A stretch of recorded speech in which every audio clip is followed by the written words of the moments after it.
Praise the lord. యేసుతో జీవించు అనుదిన వర్తమానాలకి మిమ్మను ప్రేమతో ఆహ్వానిస్తూ ఉన్నాను. ప్రియమైన మీ అందరికీ కూడా నా యొక్క ఉదయకాల శుభాలు తెలియజేస్తూ ఉన్నాను. ఎలా ఉన్నారు? బాగున్నారు కదూ? మననుదిన వాక్య ధ్యానములు యోహాను సువార్త 14వ అధ్యాయము 27వ వచనము. శాంతి మీకు అనుగ్రహించి వెళ్ళుచున్నాను, నా శాంతిని మీకు అనుగ్రహించుచున్నాను. లోకమిచ్చినట్లుగా నేను మీకు అనుగ్రహించటలేదు.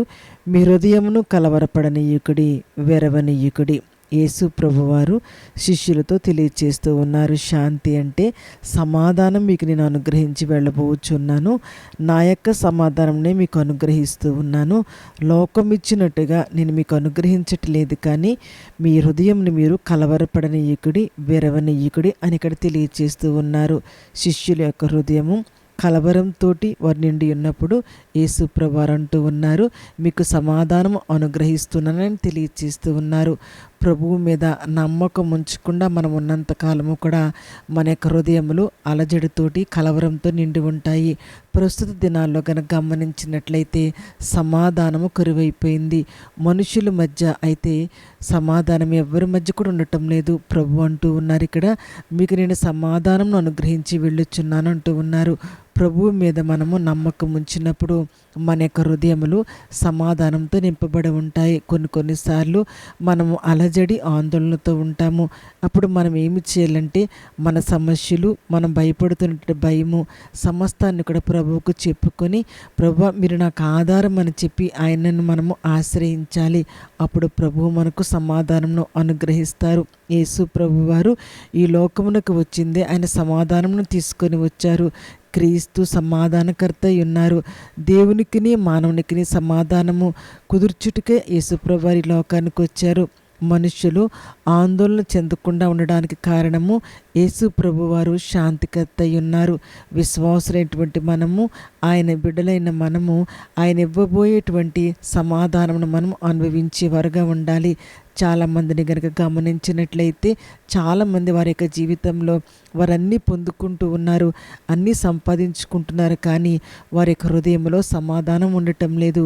వారు కలవరపడుతూ ఉన్నారు. అయితే ఉదయకాల సమయం అందు ప్రభు మనకు శ్రేష్టమైనటువంటి వాగ్దానం ఇస్తూ ఉన్నారు. మీ యొక్క హృదయంలోని మీరు కలవరపడనివ్వద్దు, వెరవనియొద్దు, మీకు నేను నా యొక్క సమాధానం అనుగ్రహిస్తానని ప్రభువు మనతో మాట్లాడుతూ ఉన్నారు. ఫిలిప్పీయులకు రాసిన పత్రిక 4వ అధ్యాయము 7వ వచనము. అప్పుడు సమస్త జ్ఞానమునకు మించినటువంటి దేవుని సమాధానము యేసుక్రీస్తు వలన మీ హృదయములకును మీ తలంపులకును కావలి ఉండును. సమస్త జ్ఞానమునకు మించినటువంటి దేవుని సమాధానము యేసు ప్రభు వారి వలన మన యొక్క హృదయములకును మన తలంపులకును కావలి ఉంటుంది. ప్రభువు వాక్యానికి అంటుకట్టబడిన హృదయపు లోతుల్లో నుండి దేవుణ్ణి పిలిస్తే కలవరం చెందినటువంటి మన యొక్క మనస్సులపై ఆయన యొక్క సమాధానం ప్రవహిస్తుంది. ఈ సమాధానము పరిశుద్ధాత్మ దేవుడిచ్చే అంతరంగ ప్రశాంతత అయ్యింది. దేవుని ప్రేమ మన మేలు నిమిత్తము మన జీవితాల్లో కార్యము చేస్తుందని, యేసు ప్రభువు మనకు సమీపంగా ఉన్నారని, దృఢ నమ్మకాన్ని మనలో కలగజేస్తుందని ఇక్కడ అపోస్తలుడైన పౌలు ఇక్కడ బోధిస్తూ ఉన్నాడు. ప్రార్థనలో మన సమస్యలన్నీ కూడా దేవదేవునికి నివేదించినప్పుడు ఆయన సమాధానం మన హృదయములకును మనసులకును కావలి ఉంటుంది. ఈ నిరీక్షణ మనల్ని ఎప్పుడు కూడా నిరాశ నిస్పృహలకు లోను కాకుండా మనల్ని నడిపిస్తుంది. ప్రియమైన వారలారా, ప్రభు యొక్క సమాధానము మన యొక్క హృదయాల్లో నింపబడి ఉంది. కాబట్టి మీ యొక్క హృదయములను కలవరపడనివ్వద్దు, వెరవనివ్వద్దు. సమస్త జ్ఞానకు మించినటువంటి దేవుని సమాధానముతో ప్రభు మిమ్మల్ని నింపి నడిపిస్తారు. అట్టి నెమ్మదితో ప్రభు మిమ్మల్ని నడిపించునుగాక. ఆమెను ప్రార్థన చేసుకుందాం. సమాధానకర్త సర్వాధికారి మీకు వందనాలు చెల్లిస్తున్నాను. ఈ యొక్క ఉదయకాల సమయం మందు ప్రభా శ్రేష్టమైనటువంటి వాగ్దానాన్ని ధ్యానించడానికి మీరు కృప చూపించారు. అందుని బట్టి మీకు వందనాలు చెల్లిస్తున్నాను. ప్రియ బిడ్డలందరినీ కూడా మీరు దీవించండి, ఆశీర్వదించండి ప్రభా. సమస్త జ్ఞానానికి మించినటువంటి దేవుని సమాధానంతో వారిని నింపి నడిపించమని ప్రార్థిస్తున్నాను. దేశ విదేశంలో ప్రియులైన వారందరినీ కూడా మీ కృపతో నింపి నడిపించండి, వారి కుటుంబాలు ఆశీర్వదించమని, ఈ దినమంతా కూడా ప్రియ బిడ్డలకు మీ కాపుదల భద్రత వరకు దయచేయమని నజరేయుడైన యేసు నామములో ప్రార్థించి అడిగి వేడుకుంటూ ఉన్నాను మా తండ్రి. ఆమేన్. Praise the lord.